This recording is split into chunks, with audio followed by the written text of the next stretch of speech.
फट गए क्या?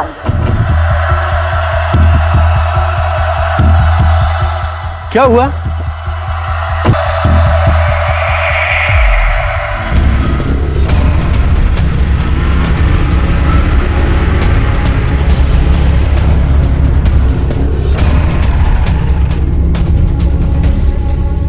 हटिए, पीछे हटिए।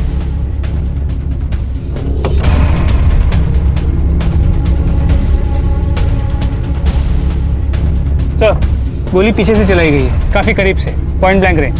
तो पीछे का दरवाजा भी खुला है। राणे, इस गाड़ी की ठीक से तलाशी लो, मीटर भी चेक करो। सर। इसकी फैमिली को इन्फॉर्म करो और बॉडी को पोस्टमार्टम के लिए भेजो। सर।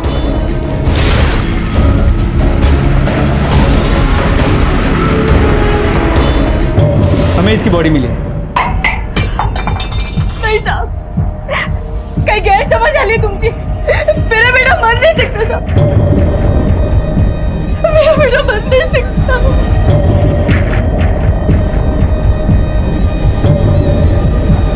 बॉडी को आइडेंटिफाई करने के लिए आप लोगों को हमारे साथ चलना होगा। मुंबई के कांदिवली इलाके में 10 अक्टूबर 2016 की शाम दिन दहाड़े गोली मारकर एक टैक्सी ड्राइवर की हत्या कर दी जाती है। इस हत्या को हत्यारा इतनी तेजी से अंजाम देकर गायब हो जाता है कि मानो वो हवा में गायब हो गया। मृतक के पास उसका ड्राइविंग लाइसेंस मिलता है, जिससे ये पता चलता है कि उसका नाम सुनील तमाने था और वो मुंबई के ही पास भयंदर इलाके का रहने वाला था। अपने परिवार में वो कमाने वाला इकलौता सदस्य था जो पूरा दिन मेहनत करके अपने परिवार का पेट पालता था। इस केस में जो सवाल उठ रहे थे वो ये थे कि क्या ये मामला दुश्मनी का था या फिर इसके पीछे कोई और ही राज दफन था। आखिर क्यों की गई थी सुनील की हत्या?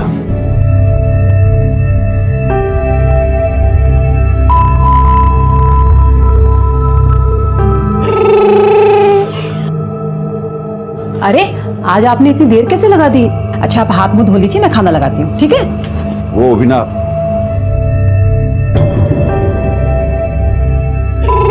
स्टॉप इट चिराग,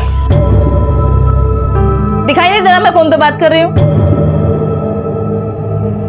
हाँ हाँ सर, आप डिलीवरी की चिंता बिल्कुल मत कीजिए। दादू दादू मैं गेम जीत गया। अरे वाह बेटा, तूने सबको हरा दिया। 1 मिनट रुक, मैं फ्रेश होके आता हूँ, फिर हम दोनों साथ में खेलेंगे। आज मैं आपको हराऊंगा। तो रुक, मैं अभी आता हूँ, फिर देखते हैं। कौन सा गेम खेला आपने?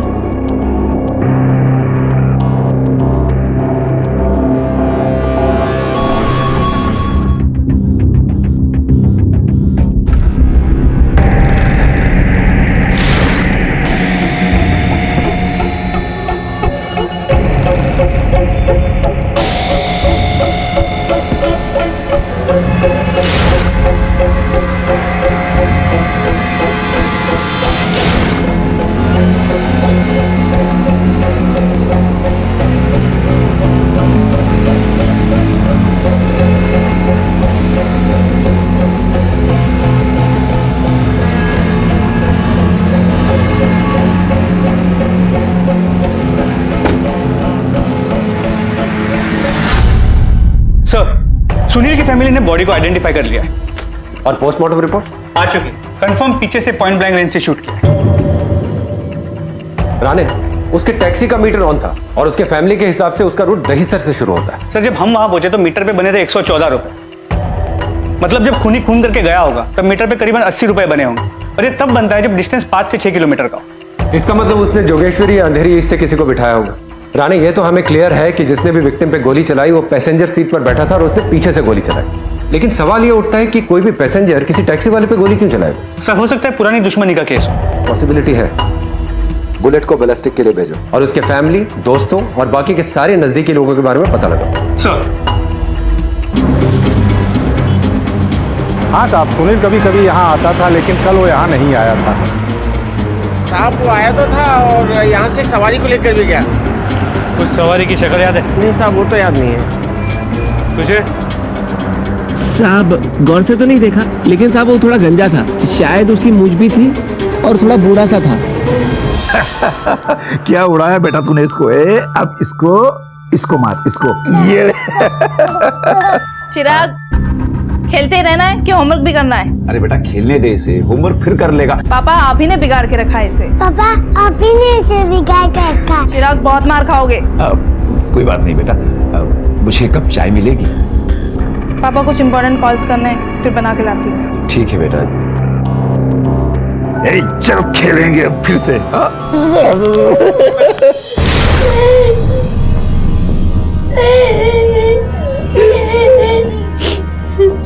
माँ ऐसे रोते रहने से काम कैसे चलेगा? आगे का भी तो देखना है। भाव भी नहीं है, अब घर का खर्चा पानी कैसे चलेगा? मेरा बेटा चला गया और तुझे खाने पीने की पड़ी है। तुझे भाव के जाने का दुख नहीं है। माँ आपको ऐसा क्यों लगता है कि मुझे भाव के जाने का दुख नहीं है? मैं भी दुखी हूँ, मैं भी परेशान हूँ, पर माँ आगे का भी तो सोचना पड़ेगा। हमारा घर है, परिवार है, और माँ मुझे बबलू के भविष्य की भी तो चिंता है। दीदी माँ बिल्कुल सही कह रही है, ये कोई वक्त नहीं है इन सब बातों का। सुनील ही इस घर का सब कुछ था, वही सब कुछ देखता था। जी हमें पता है, इसलिए आप हमारी मदद कर सकती हैं ताकि हम सुनील के कातिलों तक पहुंच सकें। हम ये जानने की कोशिश कर रहे हैं कि ऐसा कौन है जो सुनील को मार सकता है। उसकी किसी से कोई दुश्मनी या कोई पुराना झगड़ा? नहीं साहब नहीं, उसकी किसी के साथ दुश्मनी हो ही नहीं सकती। वो तो किसी को उल्टे मुंह जवाब तक नहीं देता था। बहुत अच्छा लड़का था साहब, उसकी सबसे बनती थी साहब। सर हो सकता है कि वो उसकी गर्लफ्रेंड सारा के परिवार वाले लोग हो। सर वो लोग क्रिश्चियन है और धर्म अलग होने की वजह से इस शादी के खिलाफ थे। लेकिन साहब सारा बहुत ही अच्छी लड़की है, प्यारी बच्ची है, मेरे सुनील को बहुत प्यार करती थी। लेकिन उसका भाई साहब। तेरे को कितनी बार बोला है मेरे सिस्टर से दूर रहने का? देख लास्ट टाइम बोल रहा है इससे दूर रहने का, वरना वरना क्या करेगा तू? देख कान खोल के सुन ले, मैं तेरी बहन से प्यार करता हूँ और शादी भी करूंगा उससे। जा जो करना है कर ले।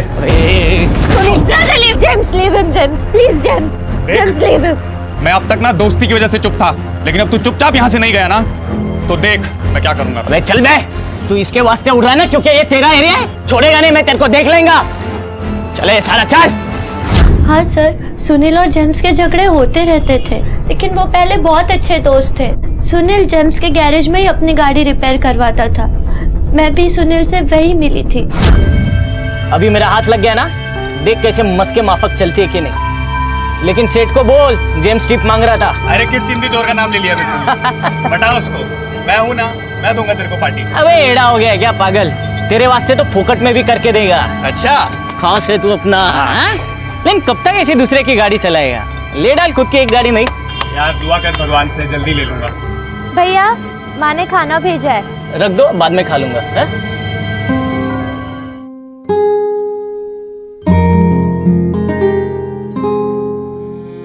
फिर हम मिलने लगे और धीरे धीरे हम एक दूसरे से प्यार हो गया। हमने कभी सोचा भी नहीं था कि जेम्स को कभी कोई परेशानी होगी, क्योंकि वो दोनों पहले से बहुत अच्छे दोस्त थे। उस दिन के झगड़े के बाद जेम्स अचानक से शांत हो गया। मुझे लगा कि शायद अंदर ही अंदर उसने हम दोनों को एक्सेप्ट कर लिया होगा, पर मेरा जेम्स किसी को मार नहीं सकता सर। आपको तो जैसे बहुत पता है ना, हर चीज आपसे पूछकर ही तो करता है वो। अगर जेम्स ने सुनील को मारा है सर, तो प्लीज उसे मत छोड़िएगा। जेम्स तेरे एक टाइम का बेस्ट फ्रेंड बना तेरी बहन का बॉयफ्रेंड, ये बात तो तुझे बहुत लगी होगी ना? हाँ सर, इसके वास्ते मेरे को दोनों का रिलेशन पसंद नहीं था और इसलिए तूने उसे मार दिया। अरे नहीं सर, माना वो कमीना निकला, अपनी सिस्टर पे ही नजर डाल रहा था। लेकिन सच बोल रहे हो सर, मैं उसका खून नहीं किया। इतनी तेरी उम्र नहीं है ना, उससे 10 गुना ज्यादा केस देख चुके हैं हम। उस दोपहर कहाँ था तू? और किधर रहेंगे सर, अपने गैरेज पे ही था। कहीं किसी और से मर्डर तो नहीं करवा दे तूने? नहीं सर, मैं काय को किसी से मर्डर करवाएगा ना उसका। और ऐसा लोग ना तो बहुत सारे लोगों के हिट लिस्ट पे रहता है। और किसके हिट लिस्ट में था वो? अरे वो पहले अपने जगमोहन सेठ की टैक्सी चलाता था, खुद का टैक्सी तो अब भी खरीदा है। सेठ को लगता था कि वो उसको उल्लू बनाकर उसका पैसा लूट रहा है, इसके वास्ते सुनील का बहुत सारा पैसा भी अटका के रखा था सेठ ने। एक बार तो दोनों के बीच में गैरेज पे सॉलिड मचमच हो गया था। अबे तेरी लॉटरी लगी है जो तूने नई टैक्सी खरीदी। ये सारा पैसा तूने मेरे धंधे से मार के इकट्ठा किया, मैं जानता हूँ। आपको क्या लगता है कि मैं बेईमान हूँ? अरे दिन रात यहाँ घसा मैं आपके लिए और आपने मेरा ही पैसा खा लिया। सब आपके जैसे बेईमान नहीं होते सर। 2 कौड़ी के ड्राइवर, तेरी इतनी हिम्मत? कि तू मुझे बेईमान कहे? घुमा के ऐसी लात मारूंगा ना, ना तू दिखेगा ना तेरी ये फटीचर टैक्सी। ए, क्या चिचिक कर रहा है यार? हाँ? जाने दो ना सेठ। देखना मेरे को और बेईमान बोल रहा है वो। छोड़ना, जाने दे। तू है ही। सेठ जाने दो। एक मिनट, मैं दोबारा हिसाब करूंगा और अगर एक भी रुपए का झोल दिखाई दिया ना तो फिर देख मैं तेरे साथ क्या करता हूँ। अरे जो करना है करो। अगर तूने मेरे साथ पंगा लिया ना तो तू नहीं जानता कि मैं क्या कर सकता हूँ। तेरे साथ काम किया हूँ मैं, तेरा सारा इन और आउट मालूम है मेरे को। तूने जगमोहन से पंगा लिया है, बहुत भारी पड़ेगा तुझे। छोड़ूंगा मैं नहीं, याद रखना। सुनील को जगमोहन के बारे में ऐसा क्या पता था? सर देखो, ना सुनील कभी मेरे को बोला और ना मैं सुनील को कभी पूछा इसके बारे में। अब किसको क्या मालूम था कौन क्या करता था, ये जाके आप जगमोहन सेठ से पूछो ना। ठीक है, तुम जा सकते हो, लेकिन शहर में ही रहना, तुम्हें पूछताछ के लिए फिर बुलाएंगे। Okay sir. राणे, ये जितना साफ खुद को दिखा रहा है ना उतना है नहीं। मर्डर के टाइम इसके कॉल रिकॉर्ड्स, इसकी एग्जैक्ट लोकेशन के बारे में पता करो। इसके अलावा ये भी पता करो कि ये कहां कहां जाता है, किस किस से मिलता है, और इस जगमोहन की कुंडली निकालो। हो सकता है मर्डर में ये भी इन्वॉल्व। सर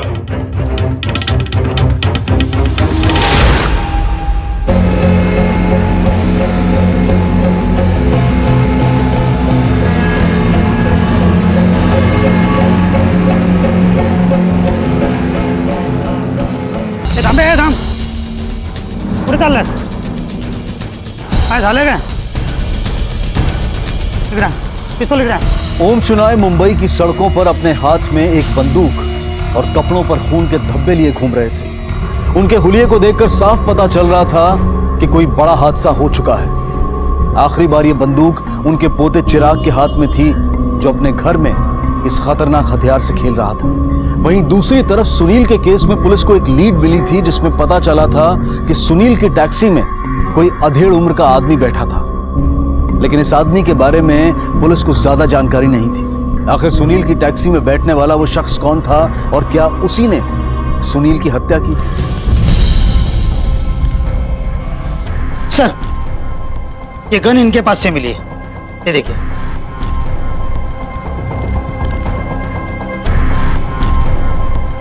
ये गन कहां से आई तुम्हारे पास? क्या नाम है तुम्हारा? क्या तुमने किसी का खून किया? तुमसे बात कर रहा हूं मैं, किसी का खून किया है क्या तुमने?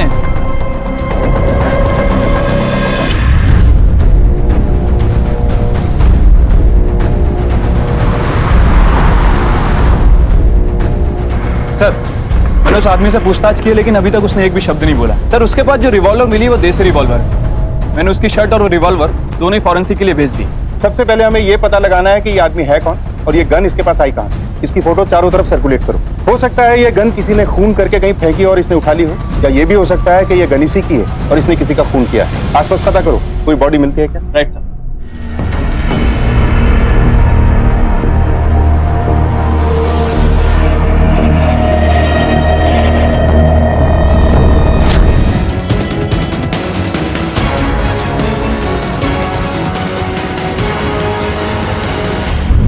धंधे वाला आदमी हूं सर, मैं किसी को क्यों मारूं?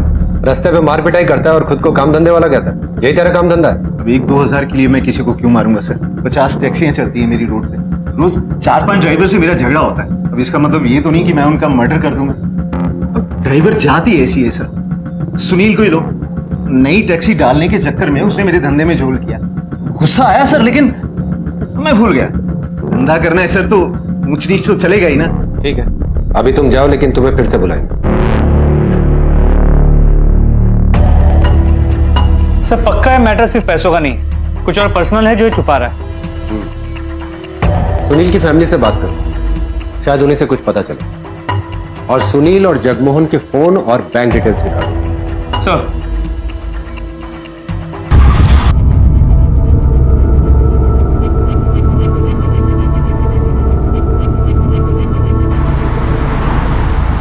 फालतू में टाइम बर्बाद करने का कोई मतलब नहीं है। अच्छा यही होगा कि गाड़ी को भाड़े पे चढ़ा देते।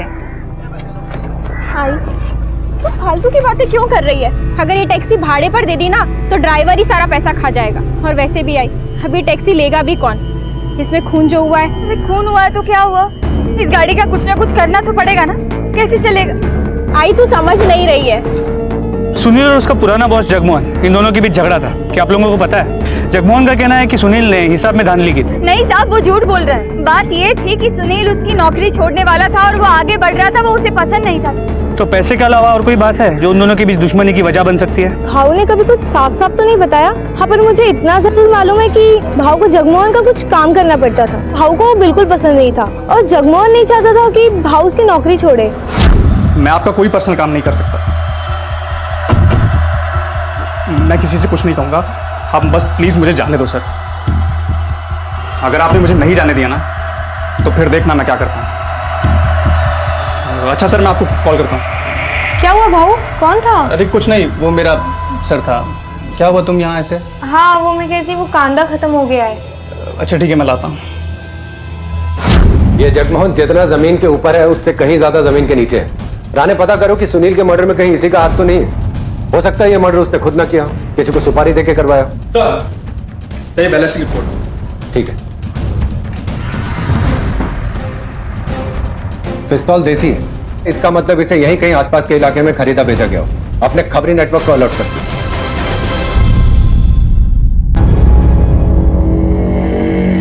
कौन हो तुम? तुमसे बात कर रहा हूं मैं। सच सच बता दो, वरना इस उम्र में तुम्हारी हड्डियां हमारे डंडों का सामना नहीं कर पाएंगी। बोलो।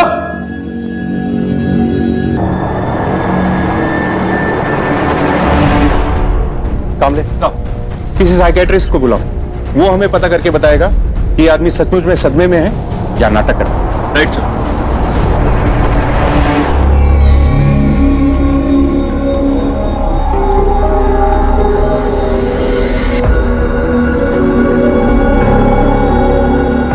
आप अच्छे घर के दिखाई पड़ते हैं, शायद रिटायर भी हो चुके होंगे, घर में बाल बच्चे भी होंगे। आप कुछ तो बोलिए। देखिए, अगर आप कुछ नहीं बोलेंगे तो आपको ही मुजरिम समझा जाएगा।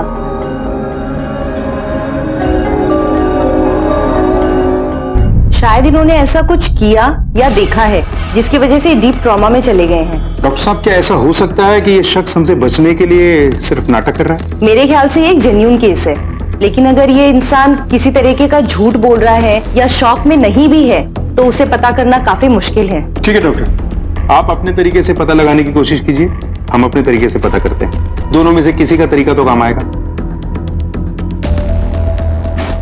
काम ले, हमारे पास और ज्यादा वक्त नहीं है। हमारे लिए ये जानना बहुत जरूरी है कि ये शख्स आखिर है कौन। ऐसा करो कि आसपास के हर पुलिस स्टेशन में इसकी फोटो सर्कुलेट कर दो और अखबार में भी छपवा दो। जो गन इसके पास से मिली है वो देसी है। आसपास पूछताछ करते हैं, शायद हमें पता चल जाए कि ये गन इसने कहां से खरीदी। इस शख्स की खामोशी या तो इसकी चालाकी है या फिर मजबूरी है।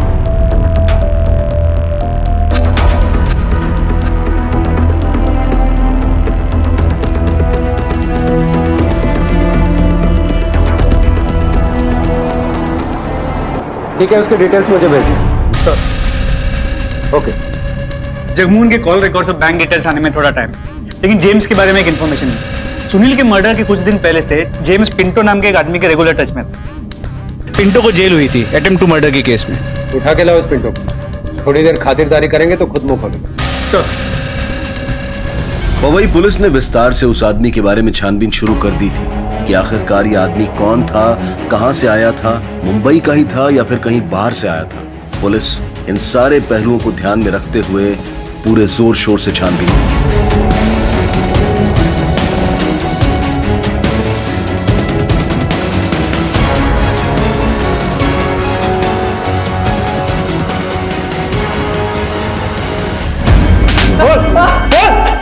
बोल। हाँ सर, जेम्स आया था मेरे पास में। उसको ना सुनील पर बहुत खुन्नस थी, उसको सबक सिखाना चाहता था वो। क्या तेरे दिमाग की बत्ती बुझ गई क्या? क्या बोल रहा है तू? हाँ बच्ची सही है, तेरे सिस्टर के साथ नहीं ना हो रहा, इसके लिए तेरे को नहीं समझेगा। यार के लिए तू इतना नहीं करेगा?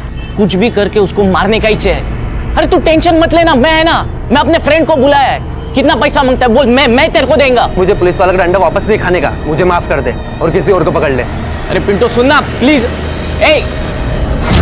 अगर पिंटो सच बोल रहा है तो इससे साफ है कि जेम्स सुनील को मारना चाहता था और फिर जेम्स ने सुनील को किसी और से मरवा दिया। मैं भी उस आदमी से जिसका डिस्क्रिप्शन हमें उस चाय वाले ने दिया। गौर से तो नहीं देखा, लेकिन साहब वो थोड़ा गंजा था, शायद उसकी मूंछ भी थी और थोड़ा बूढ़ा सा था। तो चाय वाले के डिस्क्रिप्शन के हिसाब से वो आदमी कोई अधेड़ उम्र का आदमी। हो सकता है कि जेम्स ने उसे मजबूर किया, उस आदमी को पैसे की जरूरत रही, राणे पता लगाओ कि जेम्स के टच में ऐसे कोई अधेड़ उम्र का आदमी है क्या? सर, जगमोहन राव के कॉल रिकॉर्ड्स और बैंक स्टेटमेंट।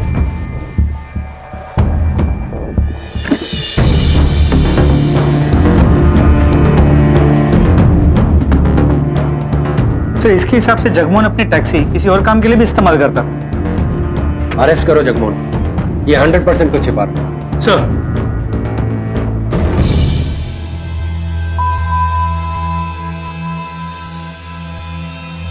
जो भी इस व्यक्ति को पहचानता है कृपया दिए गए नंबर पर संपर्क करें।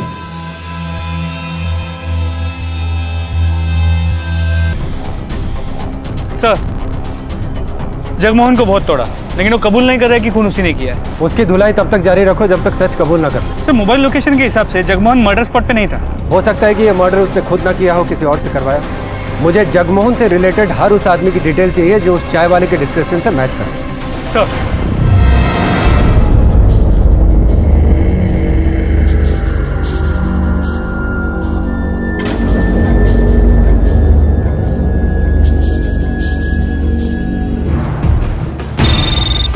हेलो, ओके, ठीक है सर। न्यूज़पेपर में दिए गए आर्टिकल से किसी ने उस आदमी को पहचान लिया।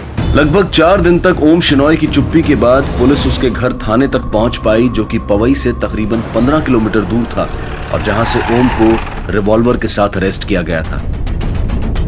सर, मैंने आपको फ़ोन किया था। ये मिस्टर ओम है, ओम शिनाय, मेरे अच्छे फ्रेंड हैं। जब मैंने इनकी तस्वीर न्यूज़पेपर में देखी तो मुझे लगा कुछ गड़बड़ है, तो मैं सीधे इनके घर पे यहाँ आ गया। और ये देखिए, ये खून लगा है, देख के बड़ा अजीब लगा। मैंने सीधे आपको कॉल कर दिया। खोलो दरवाजा।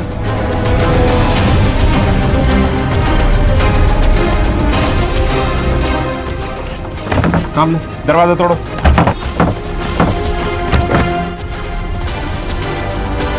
क्या ऐसा हो सकता है कि ओम ने किसी वजह से खुद ही अपने परिवार वालों को मार दिया? नहीं सर, इनका परिवार बहुत प्यारा परिवार था और ओम भाई साहब जैसे आदमी तो ढूंढने पे भी नहीं मिलेंगे सर। हाल ही में रिटायर किए थे, अपने पोते से उनको बहुत लगाव था। ओम जी जैसा अच्छा इंसान तो हमने देखा ही नहीं सर। ओम सनई बड़ी लॉयल और अच्छे एम्प्लॉय थे। पिछले 26 सालों से मेरे यहाँ काम कर रहे थे। अपने काम और फैमिली के प्रति वो पूरी तरह समर्पित थे, और किसी को मारने की बात, वो तो बहुत दूर की बात है। हैप्पी होली बेटा, हैप्पी होली। अब बेटा सिर्फ तिलक लगाना मुझे बस। हाँ हाँ पापा, सिर्फ तिलक लगाऊंगी।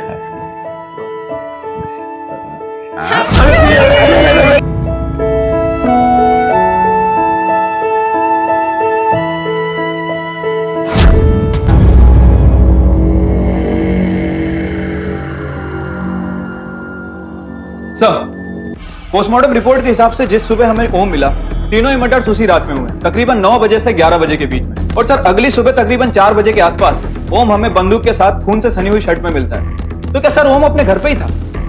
कामले ओम का घर है थाने में, और वो मिला हमें पवई लेक के पास। एक नॉर्मल आदमी को इतनी दूर आने में 4 से 4.5 घंटे लगते हैं, और ओम की उम्र और चलने की रफ्तार देखकर 1-1.5 घंटा और पकड़ लो। सर, इसके हिसाब से तो फिर ओम ने ही अपनी फैमिली को मारा होगा। या सर, ये हो सकता है कि ओम के सामने किसी ने उसकी फैमिली को मार दिया, जिसका सदमा वो बर्दाश्त नहीं कर पाया और घर से बाहर निकल गया। लेकिन सवाल ये उठता है, वो गन ओम के हाथ में कहां से आई? ये बात समझ में नहीं आ रही। कामले, उस गन की बैलिस्टिक रिपोर्ट आ गई? फिलहाल तो नहीं आई।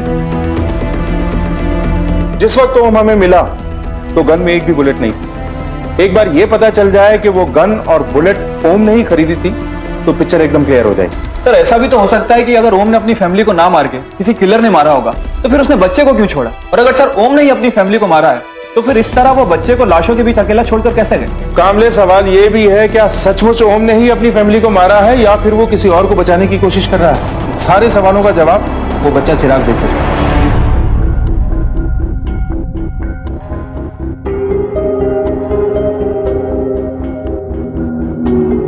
सर, बच्चा बहुत बुरी तरह से सदमे में लगता है। मेरे ख्याल से वो कुछ बताने की हालत में नहीं है। पता नहीं उसने क्या क्या देखा होगा।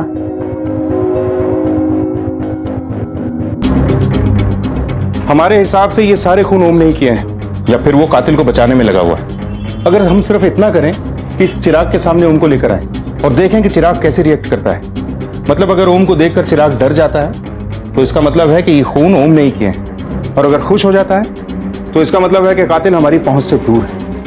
जाओ ओम को लेके आओ। सर, खबरी नेटवर्क से एक मेजर क्लू हाथ लगा है। बोल रहे आप अपन ने एक गन बेचे और जिसको बेचा है वो बुड्ढा है।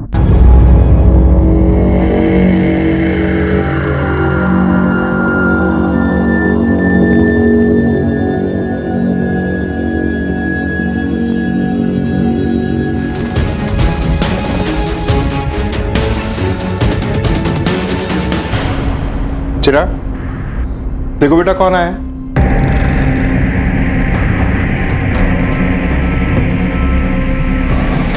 दादू कहाँ गए थे?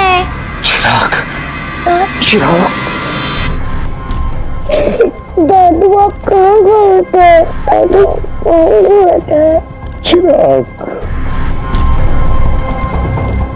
ओम शेनॉय का मामला अब और भी पेचीदा हो चुका था। उसे जानने वाले लोगों का कहना था कि ओम परिवार के लिए समर्पित और परिवार को प्यार करने वाला इंसान है, लेकिन पुलिस की थ्योरी यह थी कि ये खून ओम ने ही किए हैं। दूसरी तरफ एक लोकल इल्लीगल हथियारों के डीलर से पुलिस को एक मेजर लीड मिली और इस लीड ने इस केस की दिशा और दशा दोनों को बदल दिया। स्केच जो हमने बनवाया था वो इस फोटो से मैच करता है।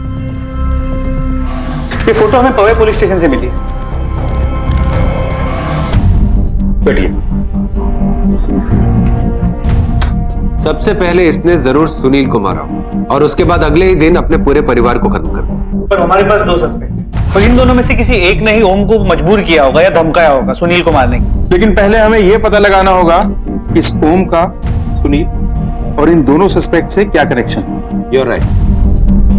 राणे, तुम सुनील के फैमिली से पता लगाओ कि क्या वो ओम को जानते थे। सर, ऐसा भी तो हो सकता है कि ये ओम सुनील को मारने के बाद गन घर ले गया हो और इसके पोते ने खेल खेल में परिवार वालों को शूट कर दिया। पॉसिबिलिटी है और शायद इसीलिए वो चुप है अपने पोते को बचाने की।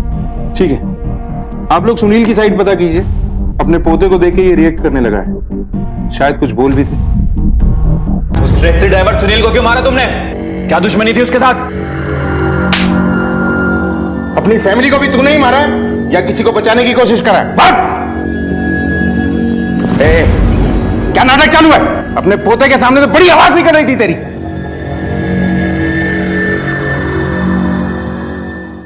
सब एक साथ मैंने मेरे बेटे को मारा, लेकिन क्यों? इसी सवाल का जवाब हमें भी चाहिए। आप जानती हैं इसे? नहीं साहब, मैंने इस आदमी को पहले कभी नहीं देखा। शायद कोई कस्टमर हो साहब। इसे जानती हो? नहीं सर, मैं इस आदमी को नहीं जानती। आप? मैं भी नहीं जानती। पिंटो के मना करने के बाद तूने ओम को सुपारी दी ना सुनील को मारने की? सर, मैं सिर्फ उसको डराना चाहता था सर। झूठ बोलता? हाँ, झूठ बोलता? पिंटो तो कुछ और कह रहा था। उसको ना सुनील पर बहुत खुन्नस थी, सबक सिखाना चाहता था वो। सर, मैंने गुस्से में बोला था सर। सर, गॉड प्रॉमिस, मैं सुनील का खून नहीं करवाया सर, बिलीव मी सर।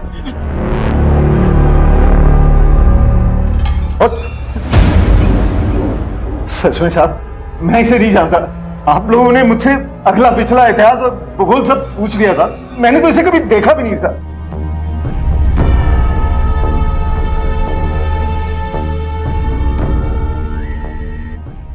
मैं उस आदमी का चेहरा देखना चाहती थी जिसने मेरे बेटे को मारा है। क्यों मारा मेरे बेटे को? बोलो, क्यों मारा? मेरी जान था वो, मेरी जान था वो, मेरे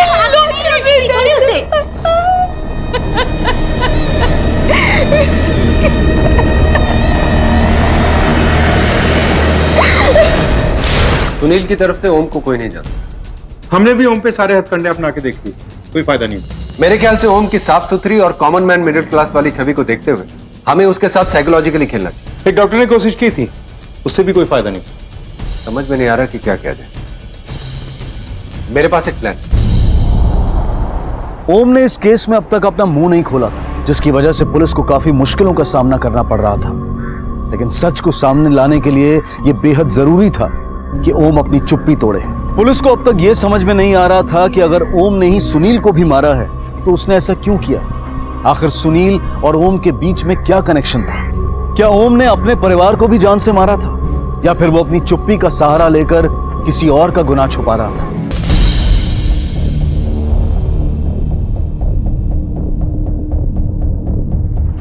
चिराग, चिराग, चिराग, चिराग, चिराग मेरा बच्चा, चिराग।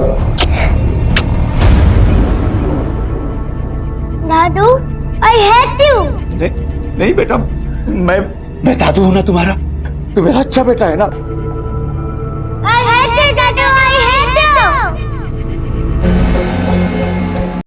उन लोगों की तरह तुम भी मेरी इज्जत नहीं करते, नहीं करते तुम मेरी इज्जत। कोई मेरी इज्जत नहीं करता, कोई मेरी इज्जत नहीं करता है, कोई मेरी इज्जत नहीं करता, कोई मेरी इज्जत नहीं करता।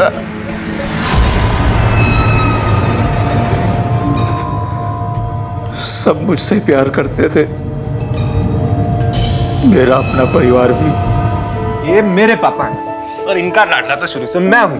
मैं दादू का फेवरेट हूँ, मैं हूँ इनका लाडला। अच्छा,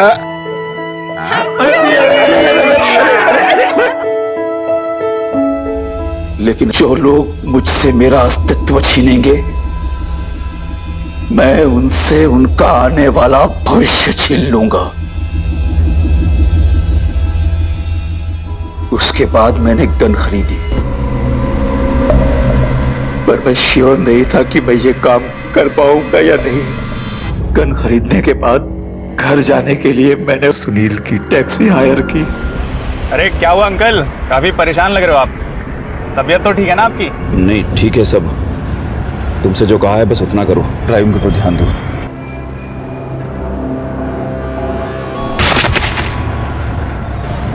ये गन आपके पास कहाँ से आई अंकल?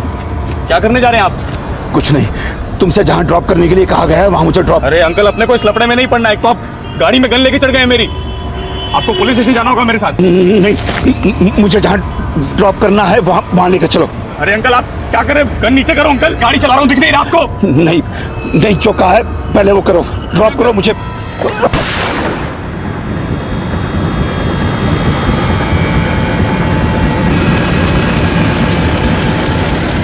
लेकिन गलती से वो गन एक दिन मेरे पोते के हाथ लग गई। एक समय था जब सब मेरी इज्जत किया करते थे, सब मुझसे प्यार करते थे, मेरा अपना परिवार भी। घर का मुखिया था मैं, मेरी इजाजत के बगैर घर का पत्ता तक नहीं हिलता था। आरके स्कूल, तुम्हें पता उसकी फीस कितनी है? अश्विन बेटा, चिराग का एडमिशन वही होगा जहां प्रीति चाहती है। लेकिन पापा वो बहुत दूर है, आने जाने का खर्चा अलग से होगा। अरे बेटा, वो महंगा जरूर है लेकिन बहुत अच्छा स्कूल है। थैंक यू सो मच पापा। प्रीति, जैसा पापा कह रहे हैं वैसा ही करो। आई एम श्योर बिजनेस में फायदा होगा। ओके, अपना एसी खराब हो गया है, तो क्या इस महीने दूसरा एसी लगवा लें? नहीं, इस महीने नहीं, अगले महीने प्लान करता हूं। लेकिन ये सब कुछ मेरे रिटायर होते ही बदल गया। ऐसा लगा जैसे मैं नौकरी से नहीं, जिंदगी से रिटायर हुआ हूं। सब लोग बदल गए, यहाँ तक कि मेरी अपनी बीवी भी। अरे फिर से महंगा तेल उठा कर ले आए? अरे क्यों लाते हैं आप सामान? मैं ले आया करूंगी ना आपसे। अरे वीना, 2-4 रुपयों की तो बात है। आपको है ना 2-4 रुपयों की वैल्यू कभी समझ नहीं आएगी, शायद इसीलिए क्योंकि घर मैं चलाती हूँ, आप नहीं। अब से आप सामान मत लाया कीजिए, सामान मैं लेकर आऊंगी, समझे आप?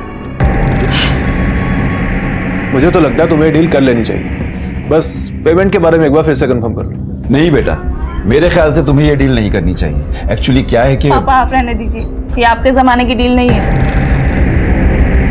मेरी इज्जत घर में कम होती जा रही थी, तभी मैंने डिसाइड किया मैं उन लोगों को मारना नहीं चाहता था, सिर्फ अपने लिए थोड़ी सी इज्जत चाहता था। और अब कौन है तुम्हारे पास जो तुम्हारी इज्जत करे? तुम्हारा पोता भी कभी तुम्हारी इज्जत नहीं करेगा। उससे उसकी सारी खुशियां छीन ली तुमने। अब जिंदगी भर जेल में सड़ते रहना और रोते रहना अपनी झूठी इज्जत का रोना। ओम ने जहां एक तरफ अपने परिवार को अपने ही हाथों खत्म कर दिया, वहीं उसकी एक गलती ने सुनील के परिवार को भी बेसहारा बना दिया। उम्मीद, आकांक्षाएं और इच्छा अगर हमारे जीवन में ये सब सकारात्मक तरीके से आए तो ये हमें जीने का मकसद देती है, लेकिन अगर यही सब नकारात्मक तरीके से आए तो उसका अंजाम भी नकारात्मक और भयानक ही होता है। वहीं दूसरी तरफ सुनील का परिवार अपने आप को संभालने में लगा है। उनकी गरीबी ज्यादा दिनों तक उन्हें शोक मनाने की भी इजाजत नहीं देती। एक परिवार की आपसी नोकझोंक और गलतफहमी की वजह से 4 लोगों की जान चली गई। गुस्सा हर जुर्म की शुरुआत है। गुस्से में हम ये सोचना बंद कर देते हैं कि क्या सही है और क्या गलत है, और इस केस में भी गुस्सा एक बड़े जुर्म का कारण बना। हमारा अहंकार, हमारा गुस्सा हमारे अंदर एक शैतान को जन्म देता है, और जब भी ऐसा हो तब जरूरत है शांति से सोचने की, हालात को समझने की, क्योंकि गुस्से में किया गया कोई भी फैसला हमारी जिंदगी को ताउम्र अफसोस और आत्मग्लानि से भर देता है। इसी विचार के साथ अब मैं अनूप सोनी आपसे विदा लेता हूं। फिर मुलाकात होगी अगले एपिसोड में एक और चौंका देने वाले केस के साथ। तब तक अपना और अपने परिवार का ख्याल रखें और देखते रहें क्राइम पेट्रोल डायल 100। सबक एक को, सीख हम सबको। जय हिंद।